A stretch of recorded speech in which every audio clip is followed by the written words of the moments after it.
하나님께 가까이함이 내게 복이라. 내가 주 여호와를 나의 피난처로 삼아 주의 모든 행적을 전파하리이다. 아멘. 살아계시고 전능하신 하나님 아버지 감사합니다.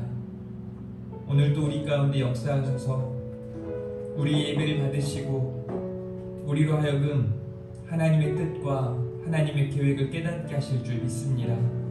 예배하는 이 시간 온전히 하나님을 기뻐하며 하나님을 기쁘시게 하는 복된 시간 되게 하여 주시옵소서.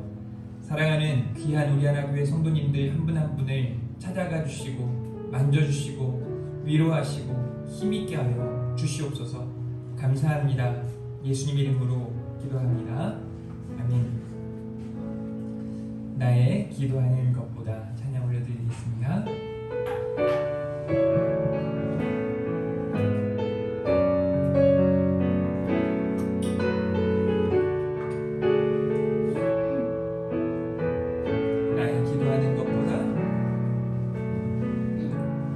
하나님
계획들을 가지고 계십니다.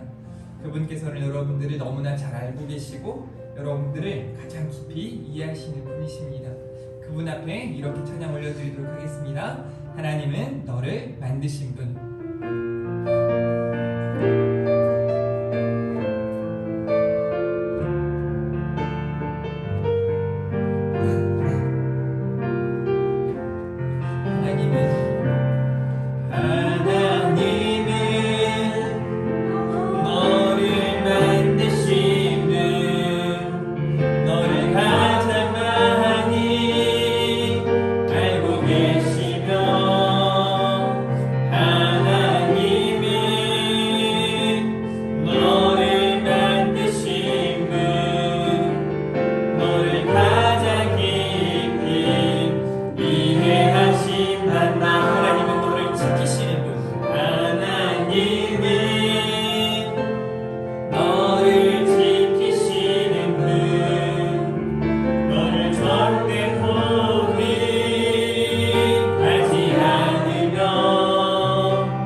신앙 고백하도록 하겠습니다. 전능하사 천지를 만드신 하나님 아버지를 내가 믿사오며 그 외아들 우리 주 예수 그리스도를 믿사오니 이는 성령으로 잉태하사 동정녀 마리아에게 나시고 본디오 빌라도에게 고난을 받으사 십자가에 못 박혀 죽으시고 장사한 지 사흘 만에 죽은 자 가운데서 다시 살아나시며 하늘에 오르사 전능하신 하나님 우편에 앉아 계시다가 저리로서 산자와 죽은 자를 심판하러 오시리라. 성령을 믿사오며 거룩한 공예와 성도가 서로 교통하는 것과 죄를 사하여 주는 것과 몸이 다시 사는 것과 영원히 사는 것을 믿사옵나이다. 아멘. 찬송가 95장 나의 기쁨 나의 소망 되시며 우리 함께 찬양 올려드리도록 하겠습니다.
한 나병 환자가 예수께 와서 풀어드려 간구하여 이르되 원하시는 저를 깨끗하게 하실 수 있나이다.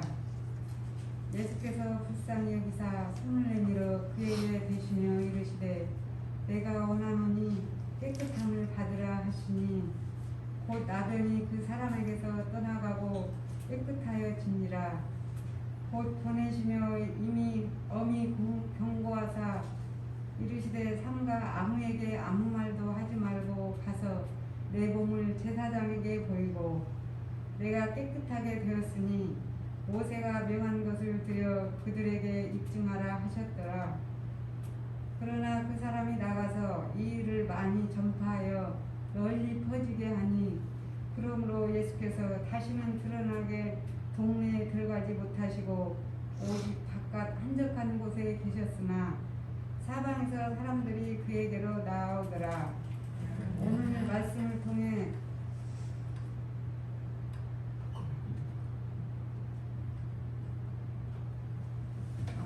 복음을 믿음으로라는 제목으로 설교하실 때 은혜가 넘치는 시간, 깨달음과 결단의 시간 되시길 축복합니다. 아멘. 감사합니다.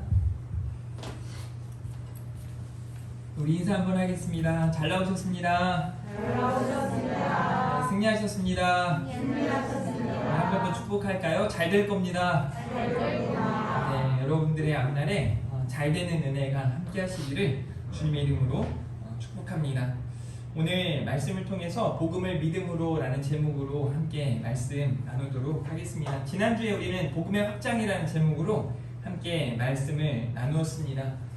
기도하시는 예수님을 우리가 보았는데요. 우리도 기도를 통해서 하나님의 뜻을 알고 또 기도하는 사람들을 통해 하나님의 역사하심을 기대하면서 나아갈 수 있기를 바랍니다.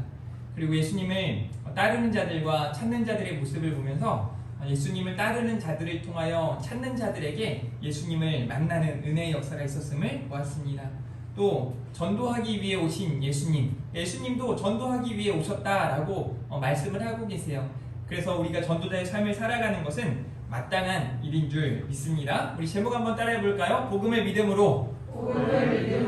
다시 한번 복음을 믿음으로.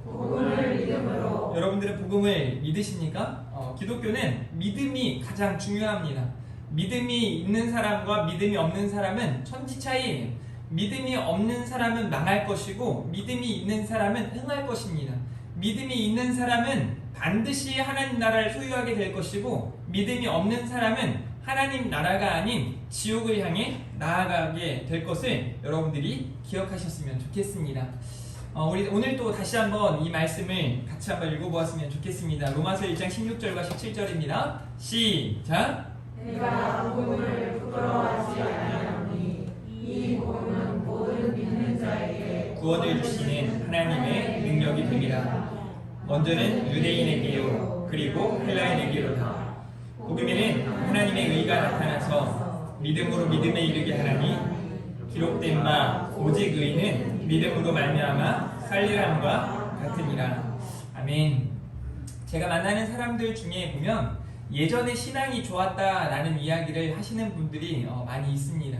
예전에 신앙이 참 좋았는데 다시 말해 지금은 형편없다는 얘기죠. 그런 분들이 다시 하나님의 은혜 가운데 복음 앞에 서기를 바라는 거죠. 여러분들의 믿음은 어떻습니까? 하나님 앞에 지금 굳건한 믿음, 견고한 믿음, 흔들림 없는 믿음으로 잘 살고 계십니까? 그런 믿음으로 살아갈 때 하나님의 능력이 우리 가운데 역사하실 줄 믿습니다. 우리 이렇게 따라해 볼까요? 복음은 능력입니다. 다시 한번 복음은 능력입니다. 복음은요 믿는 자에게 주시는 하나님의 능력이에요. 모든 믿는 자에게 구원을 주실 뿐만 아니라 복음에 하나님의 의가 나타나고 또 믿음으로 믿음에 이르게 하시는 역사가 나타난다라고 로마서 1장 16절과 17절에 기록하고 있습니다.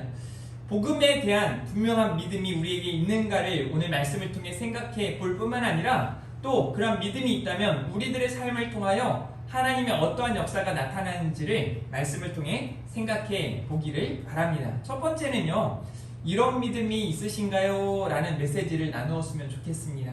우리 옆에 있는 분들에게 한번 이렇게 인사할까요? 믿음이 있으신가요?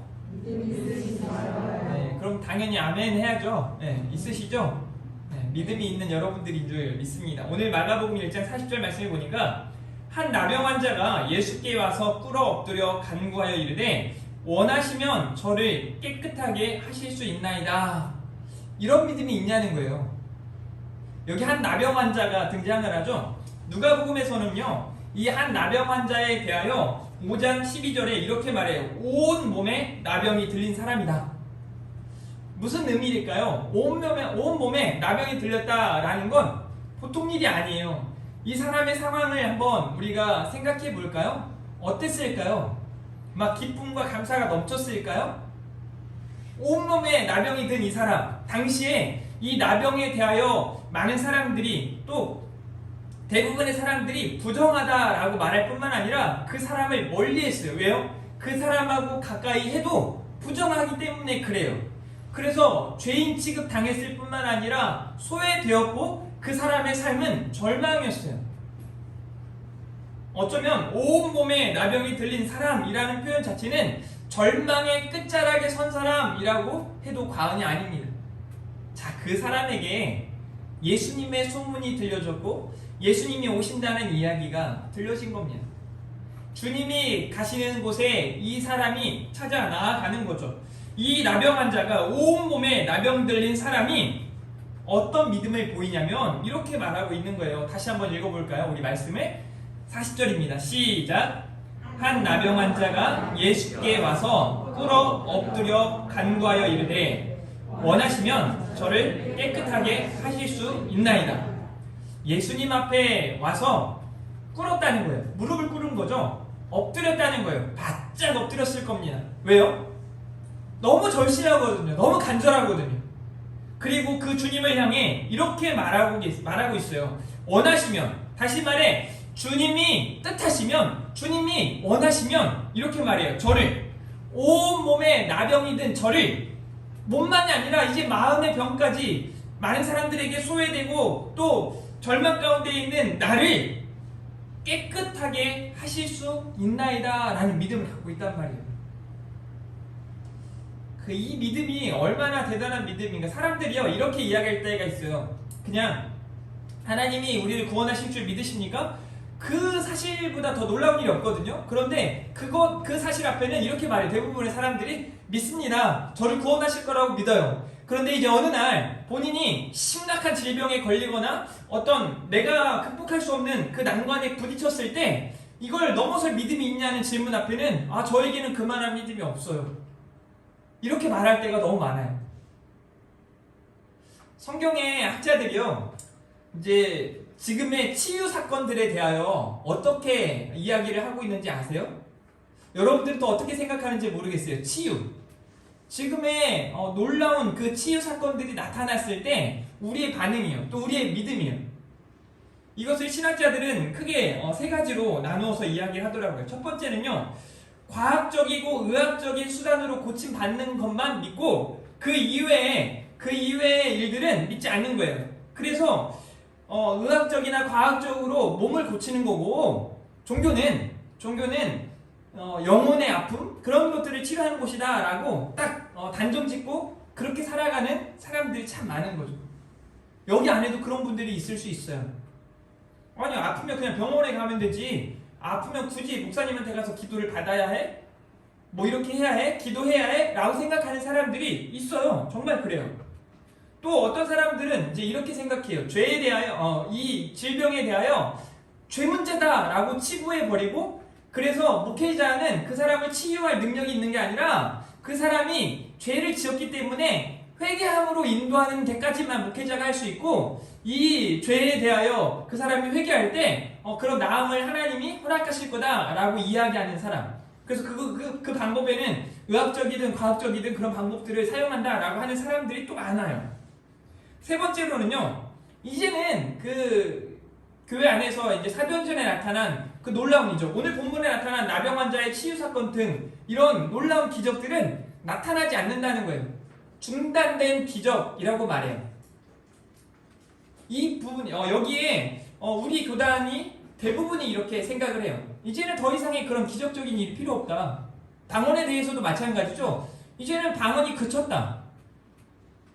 이렇게 이야기하는 많은 분들이 또 있죠. 그런데 여러분들은 어떻게 생각하세요? 또 저는 어떻게 생각할까요? 정말 이런 복음의 능력, 그러니까 치유의 능력이 더 이상 나타나지 않은 걸까요? 이 부분에 대해서 어떻게 또 설교하는 게 맞을까요? 만일 여기 있는 신학자들이 이야기한 첫 번째나 두 번째나 세 번째 어느 이 치유의 기적에 대해서 그렇게 치부할 수 있다면 오늘 본문에 대하여 더 이상 설교할 필요가 없는 거죠. 그렇지 않겠어요? 자, 이렇게 설교해야 되겠죠? 예수님 때에는 이런 기적이 있었습니다. 여러분 아시겠죠? 그런데 요즘에는 없어요. 그러니까 병원 잘 다니세요. 이렇게 해야 옳은 설교를 하는 거로 말할 수 있어요. 과학적으로나 의학적으로나 가능한 일이에요. 여러분 더 이상 이런 일은 없습니다. 절대 나타나지 않습니다. 이렇게 말하고 더 이상의 설교 내용을 나아갈 수 없는 것이죠. 어떻게 해야 할까요? 이 부분에 대해서 이제는 더 이상 이야기하고 싶지도 않은가 봐요. 서로 더 이상의 발전이 없어요. 진보가 없어요. 더 나아가지 못해요. 그냥 이런 의견들이 있다. 거기서 끝. 왜요? 그냥 싸우기만 하니까요. 그런데 한 번은 제가 이런 생각을 했어요. 저 사람들이 믿음을 가지고 저렇게 의견을 나누고 회의하고 있는 걸까? 정말 믿음이 있는데 저렇게 회의가 가능한 걸까? 저렇게 나누고 이야기를 마칠 수 있는 걸까? 하는 생각을 해보게 된 거예요. 저는 이 부분에 대하여 이렇게 생각합니다. 하나님이 뜻하시면, 따라해볼게요. 하나님이 뜻하시면 지금도 하나님의 역사는 나타납니다. 아멘. 근데 이게요, 저도 예전에 이제 신학대학원에서 한참 열심히 할 때에는 정말 뭐 요즘에 뭐 암덩어리가 어떻게 떨어져, 뭐 이게 뭐 어떻게 돼, 막 그런 생각들을 정말 많이 했었어요. 그런데 정말 웃긴 게 뭐냐면 저에게 병원에 갔는데 이상한 그 겨드랑이 쪽에 한 500원짜리 동전만한 이런 게 있는 거예요. 그래서 의사한테 찍어봤더니 이제 뭔가 이제 악성 종양은 아니고 문제가 있다라고 해서 날짜를 잡고 병원에 가서 이제 치료할 것을 이제 수술해서 이제 제거할 것을 권면을 받고 그 날짜를 기다리기 전에 이제 수련회를 가서 너무 불편해요. 이게 한번 말씀을 드렸던 것 같아요. 그래서 기타를 치는 것도 힘들고 그냥 이렇게 활동하는 것 자체가 너무 불편한 거예요. 저는 사실 어제도 이제 2차 백신을 맞고 나서 팔이 아프니까 아픈 게 속상한 게 아니라 이거 아파가지고 내가 좋아하는 농구를 못해. 내일 또 농구해야 되고 오늘 또 농구해야 되는데 못해. 그러니까 좀 그런 게 속상한 게 있거든요. 그때도 마찬가지였어요. 농구를 못하니까 막 속상하고 막 기타를 쳐야 되는데 못하니까 속상하고 이런 게 있었거든요. 그런데 이상하게 수련회 이제 하는 동안에 제가 이제 얘기했어요. 청년들에게. 그때 이제 수련회 간 청년들이 한 20여 명 되거든요. 그 청년들에게 목사님 사실 이것 때문에 좀 불편하다. 기도 한번 해줘라. 하고 이제 그렇게 진행을 해 가고 있는데 불편하지 않아요. 그래서 몰랐어요. 그냥 이렇게 인도를 하고 다 끝나고 집에 와서 봤는데 없어요. 왜 없지? 해서 다음날 어디 이게 숨었나? 하고 막 찾아보고 또 찾아봤는데 없어요. 그래서 안 되겠다 싶어서 병원에 갔어요. 병원에 갔더니 어디 갔니 이게? 그래서 치료를 받은 것처럼 근데 뭐 아무런 티도 안 나고 없어진 거예요. 근데 그게 너무 신기한 거예요. 저도 이 말을 하면서도 이게 이제 설교를 듣는 사람들이 어떤 생각을 할까 하는 생각을 제가 해봤어요.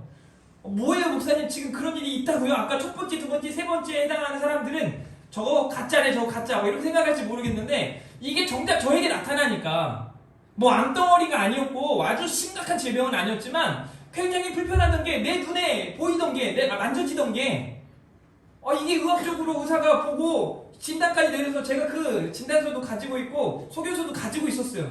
지금 어딘가에 잘 있을 텐데 너무 신기한 거예요. 믿으면서도 하나님이 필요하시면 하나님 역사하실 거라는 확신이 있으면서도 내게 그런 일이 당장 닥치니까 이게 맞아? 없어진 거야. 한 주 내내 찾았다니까. 다음 주에 또 생기진 않았을까? 최근에도 제가 다시 만져봐요. 어디 갔지? 진짜 없어졌네? 없어진 거예요. 무슨 일일까요? 그냥 이게 있어야 했고 또 없어져야 했고 그래서 그냥 있었다가 없어진 걸까요? 그렇게 있었다가 없어질 만한 게 아니라고 병원에서 의사가 그래요. 그래서 어떻게 해야 되냐 했더니 뭐 가서 째서 없애든지 뭐 심각하지 않으면 약물로 해야 되죠. 뭐 이렇게 얘기했는데 저는 그 이상 별다른 일을 한 게 없어요. 근데 없어졌다니까요. 내게 정작 그 일이 닥치니까 제가 어떤 믿음이 생기냐면 와 하나님이 진짜 없애시는구나. 다른 방법으로 설명할 길이 없는 거예요. 지금 믿나 이분들이 저를 보면서 너 뭔 얘기하니 이렇게 보지 말고요. 나타난다는 거예요. 하나님의 역사가 필요하면 지금도 하나님의 놀라운 그 치유의 기적들은 나타난다는 거예요. 사실 제가 이렇게 설교하는 게 우리 교단 입장에서는 조금 이상하게 볼 수 있어요. 그런데 어떻게 해요? 저한테 그런 일이 벌어졌는 걸. 근데 제가 가만 보니까 제 주변에 정말 저 사람 암 환자였고 저 사람 가능성이 없었는데 기적 같은 그 일들이 벌어져요. 그러면 믿는 목사로서 제가 그냥 뭐 우연히 그렇게 됐겠지 뭐 이렇게 이야기하는 게 옳을까요? 아니면 하나님이 살아계십니다. 하나님이 역사하셨습니다. 하나님이 낫게 하셨고 하나님이 살게 하셨습니다. 라고 믿음으로 선포하는 게 옳을까요? 뭐가 맞을까요? 당연히 후자예요. 자, 오늘 본문에서도 마찬가지예요. 저는요 지금의 목회자들이 지금의 신학자들이 또 하나님 앞에 신앙생활한다 말하는 많은 성도들이 이 나병 환자와 같은 믿음이 있냐는데 질문을 해보셔야 돼요. 이런 믿음이 있으신가요? 이건 보통의 믿음이 아니에요. 그런데 이게 믿음이에요. 온몸에 나병이 들어서 그 사람의 삶은요, 절망이에요, 절망. 지금 뭐 코로나19 때문에 뭐가 이게 안 되고 저거 안 되고 그런 정도의 수준이 아니에요. 육신적인 아픔뿐만 아니라 정신적인 고통, 그 사람의 삶은 피폐해졌어요. 더 이상의 가능성이 없어요. 아무 소망이 없어요. 그런 그에게 예수님이 오신다는 이야기, 그 예수님은 고치실 수 있다는 이야기, 그리고 주님 앞에 그는 이렇게 고백해요. 주님이 원하시면 깨끗하게 하실 수 있습니다. 나의 몸과 마음을, 나의 영혼을 회복시키실 줄 믿습니다. 라는 믿음을 가지고 있었던 거예요. 믿음이 중요해요. 노뱀 사건의 이야기를 기억하실 거예요. 민수기에 나타난 노뱀 사건이에요.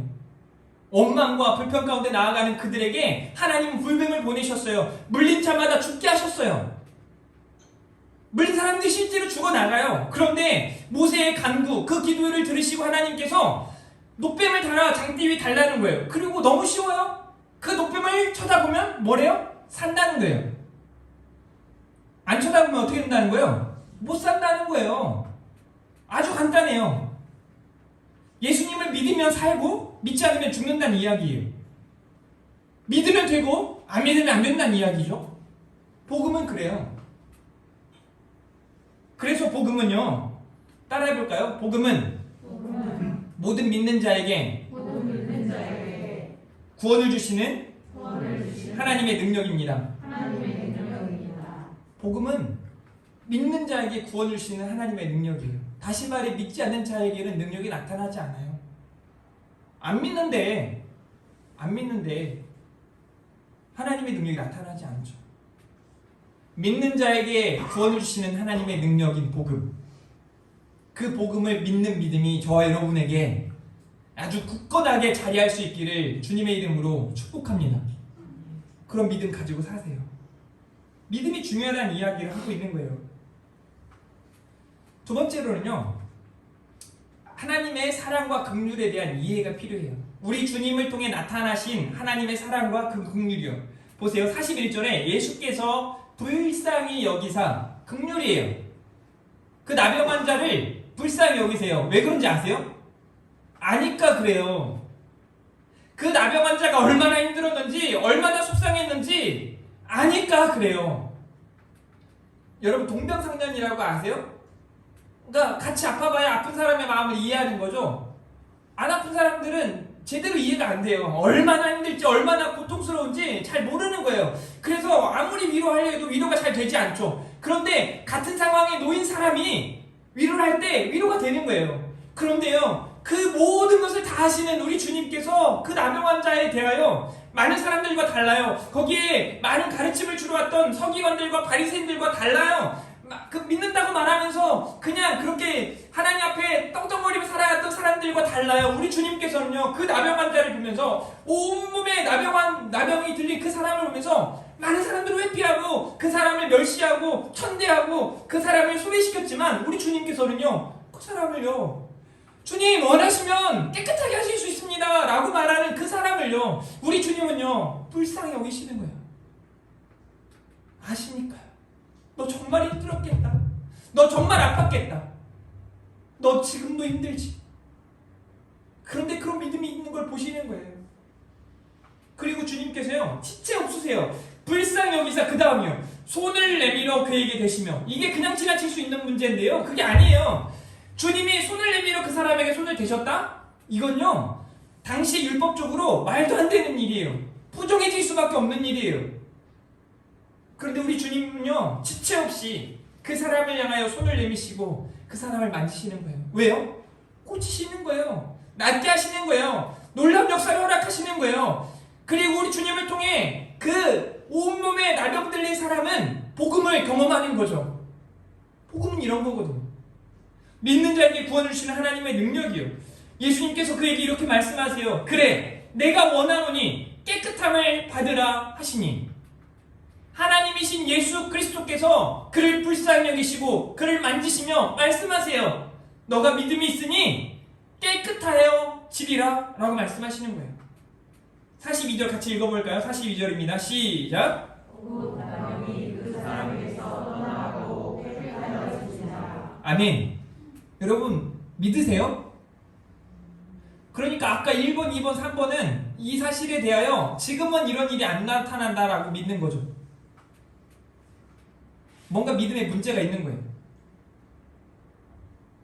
곧 나병이 그 사람에게서 떠나가고 깨끗하여진지라라고 오늘 성경은 기록하고 있어요. 우리 주님께서 그를 불쌍히 여기시고 손을 내밀어 그에게 대셨어요. 그리고 내가 원하노니 깨끗함을 받으라 라고 말씀하세요. 이런 복음의 능력을 행하시는 분, 우리 주님이신 줄 믿으시길 바랍니다. 이게 복음이에요. 우리 주님이 복음이에요. 우리 주님 앞에 나아가면 이러한 능력이 여전히 나타나는 줄 믿으시길 바랍니다. 그래서 우리는요, 반드시 기억하셔야 돼요. 우리 주님이 어떤 분이신지, 하나님의 그 사랑과 하나님의 그 놀라운 은혜를 우리는 기억하고 살아가야 돼요. 그냥 내 엄마 아빠를 통해서 하나님을 보는 사람들이 참 많대요. 내 아버지의 수준으로 하나님을 이렇게 이해하시는 분들이 너무 많아요. 그래서 하나님 앞에 회개해야 되는데 이거 내가 잘못했다고 말하면 혼낼까봐, 때릴까봐 무서워가지고 회개를 잘하지 않은 사람들이 많아요. 뭔가 내가 문제를 일으켰으면 이제 그 다음부터는 하나님과도 담싸우려고 하는 분들이 너무 많아요. 그냥 아빠 정도로 이해하니까 그래요. 그것도 잘못 이해한 거죠. 우리의 믿음이 어느 정도인가를 우리는 생각해 보아야 해요. 그냥요, 복음에 대하여 우리 하나님께서 내 삶에 어떻게 역사하실지에 대하여 내 생각으로, 내 마음의 계획대로 어느 정도 판단하고 이렇게 그 정도 수준으로 믿음 생활하고 있지 않나요? 이 정도 하실 거야, 하나님은. 더 이상은 뭐 기대도 안 해. 우리가 사람들한테 이런 말 쓰잖아요. 제가 현정이가 저보다 농구 잘할 거라고 기대도 안 해요. 이렇게 말하면 옳죠. 어제도 그 목사님보다 농구 잘하는 사람 못 봤다는 거예요. 농구 선수들 보면 엄청 많은데요. 이렇게 인간끼리는 그렇게 할 수 있지만 하나님에 대하여 우리 주님도요, 여기까지는 이렇게 생각해보면 좋겠어요. 자, 우리 한 2m 정도 되는 또랑이 있어요. 또랑이 있는데 거기를 예수님이 뛰어넘으실 수 있을까에 대하여, 예수님 젊으셨잖아요. 한 2m 정도는 잘 뛰시겠죠. 뛰실 거라고 믿어요. 자, 그런데 이제 조금 더 넓어져가지고 한 5m 되는 냇물이 흐르는 거예요. 거기를 예수님이 뛰어넘으실 수 있을까요? 라고 물었을 때, 에이, 주님이 어떻게, 주님도 그건 안 돼요. 예수님도 그건 안 돼요. 하물며 저 바다를 바라보면서 주님이 저기를 뛰어넘으실 수 있을까요? 아니면 저기를 걸으실 수 있을까요? 말도 안 되는 소리 하지 마세요. 뭐 어떻게 물 위를 걸어요? 어떻게 뛰어넘어요? 어떻게 그런 일이 일어나요? 라고 말하는 신앙이 우리 신앙일 수 있다니까요. 에이, 그건 말도 안 되죠. 어떻게 그런 일이 있어요? 이렇게 말하는 신앙이. 그게 남들의 이야기인가요? 혹시 여러분들은 그렇게 생각하진 않나요? 하나님의 질서를 따라 무언가 계획된 일들 가운데 우리가 기도하면서 하나님의 뜻을 구하고, 물론 하나님의 뜻이어야만 그 일들이 가능한 게 되겠죠? 그런데 그 일들에 대한 믿음이 우리가 없이 살아가는 건 아닐까요? 내가 교회 가긴 하지만 내가 지금 이렇게 마음이 불편한데 무슨 세상에 알 수도 없는 평안? 세상이 줄 수도 없는 평안을 나한테 주신다고? 말도 안 돼. 기대조차 하지 않아. 그런 사람들에게 그 주님의 평안이 찾아갈까요? 따라해볼게요. 하나님께 문제가 있지 않고 내 믿음에 문제가 있습니다. 하나님은 문제가 없으세요. 우리의 믿음이 문제예요. 왜 신앙생활 그렇게밖에 못하냐라는 말을 들을 때가 있잖아요. 그건 우리의 믿음의 문제예요. 우리 믿음의 문제예요. 많은 사람들이 메시지, 그러니까 복음에는 문제가 없다고 생각을 해요. 당연히 그렇죠. 그런데 메신저에 문제가 있기 때문에 메신저가 문제가 있으니까 메시지에도 문제가 있다라는 이야기를 많이 하거든요. 그런데요, 그렇지도 않아요. 메신저가 아무리 문제가 있어도 메시지에는 어떤 손상도 일으킬 수 없어요. 왜냐하면 메시지 자체로 옳으니까요.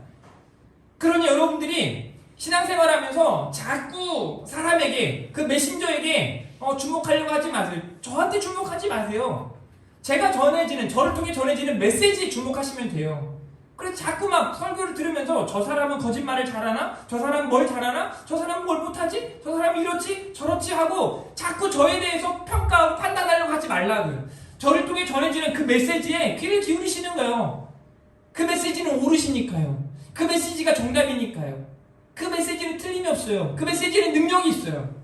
그러니 사랑하는 성도 여러분, 우리의 믿음이 어떠한지를 늘 고민하시고 우리가 믿는 하나님이 어떤 분인지에 대한 바른 이해를 가지고 살아가는 저와 여러분들이기를 주님의 이름으로 축복합니다.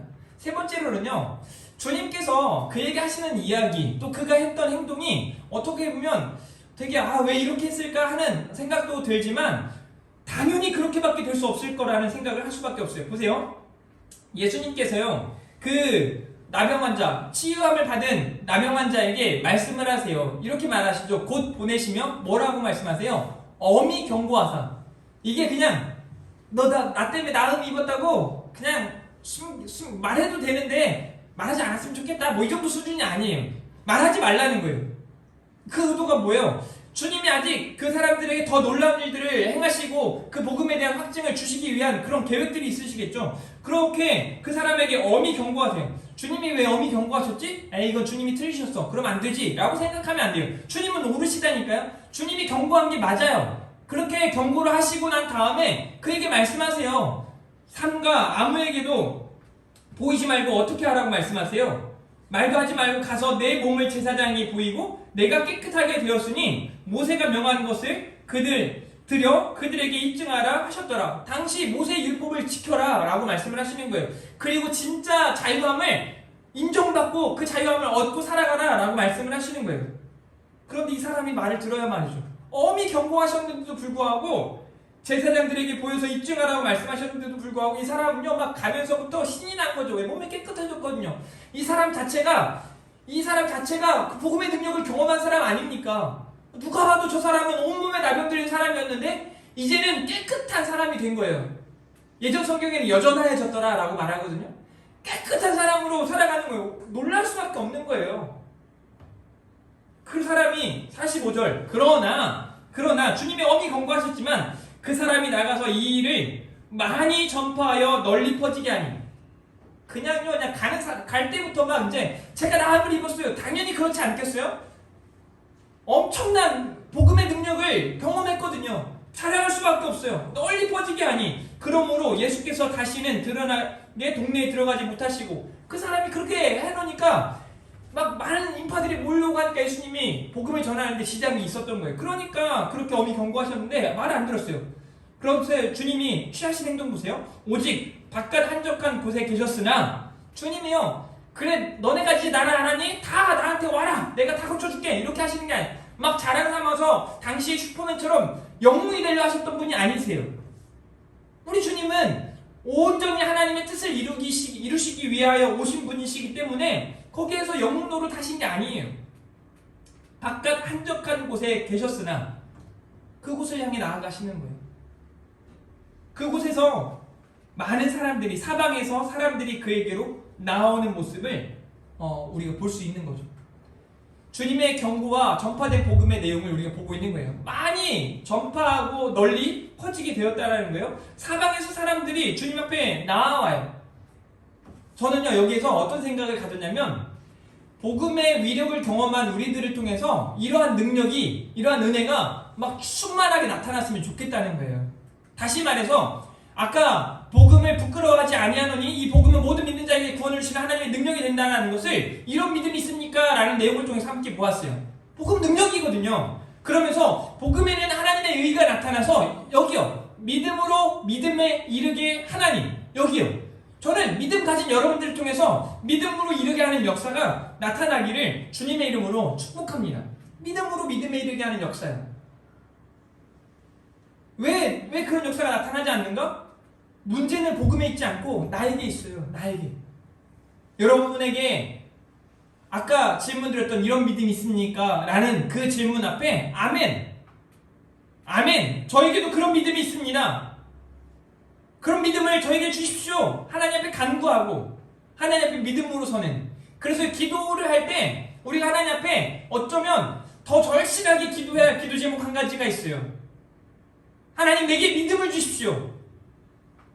하나님, 제대로 믿지 못하는 저에게 믿음을 주십시오. 이게 신학생들에게 필요하고요, 목회자들에게 필요하고요, 신학을 하는 신학자들에게 필요하고요, 성경을 연구하는 연구가들에게 필요해요. 하나님, 내게 이런 믿음을 주십시오. 이 나병 환자가 가졌던 그 믿음을 제게도 주십시오.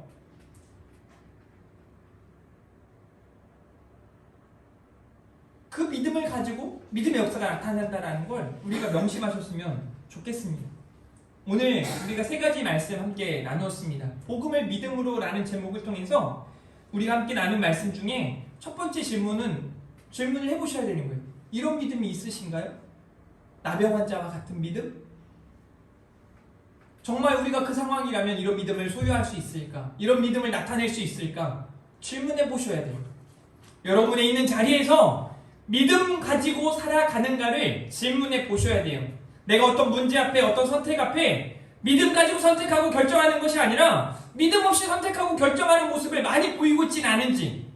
주일날 예배 오는 것도 마찬가지예요. 아, 오늘 피곤한데 갈까 말까? 아, 오늘은 이렇게 바쁜데 갈까 말까? 요즘 이렇게 힘든데 갈까 말까? 코로나19로 모이는 게 쉽지 않은데 해야 할까 말까? 이런 일들이에요. 그런 질문 앞에, 그런 선택의 고민 앞에 이야기해야 된다니까요. 믿음으로 결정하라는 거예요. 믿음으로 생각하라는 거예요. 믿음으로 판단하라는 거예요. 주님 주시는 믿음이요, 저 여러분에게 주셨던 믿음이요, 그리고 우리 주님이 어떤 분인지, 우리가 믿는 하나님이 어떤 분인지를 제대로 이해하고 살아가셔야 돼요.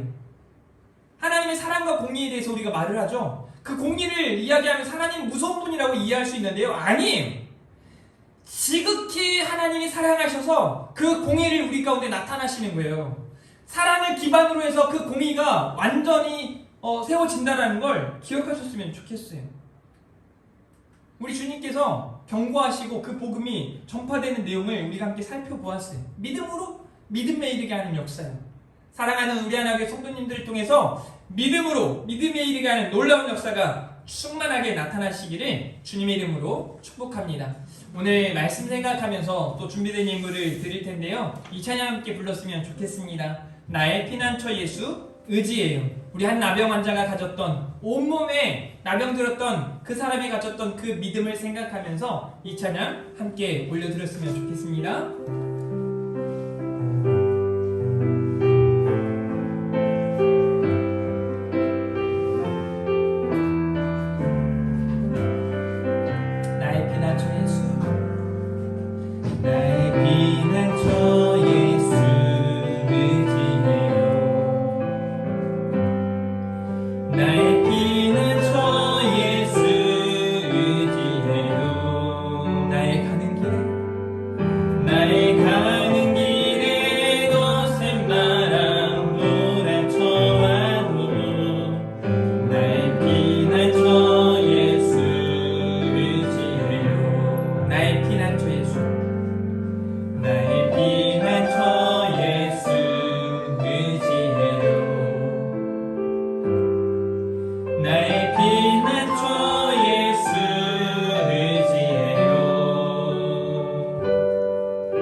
나를 사랑하시니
온몸에 나병 들린 사람의 믿음을 보았습니다. 또 우리 주님이 그에게 행하신 놀라운 역사를 보았습니다. 그리고 그 일들을 통하여 복음의 확장이 나타난 것을 우리로 깨닫게 하시니 감사합니다. 우리에게 이런 믿음이 있습니까? 주님, 우리에게 이런 믿음을 허락하여 주시옵소서. 사랑의 하나님, 전능하신 하나님, 우리의 삶 가운데 모든 것을 다 하실 수 있는 우리 하나님 앞에 굳건한 믿음 가지고 믿음으로 믿음의 일이 가는 역사를 경험하며 살아가는 저와 온 성도님들 다 되게 하여 주시옵소서. 믿음으로 생각하고 믿음으로 바라보고 믿음으로 말하고 믿음으로 승리하는 우리 모든 성도님들 다 되게 하실 줄 믿습니다. 감사합니다. 사랑합니다. 예수님의 이름으로 기도합니다. 아멘.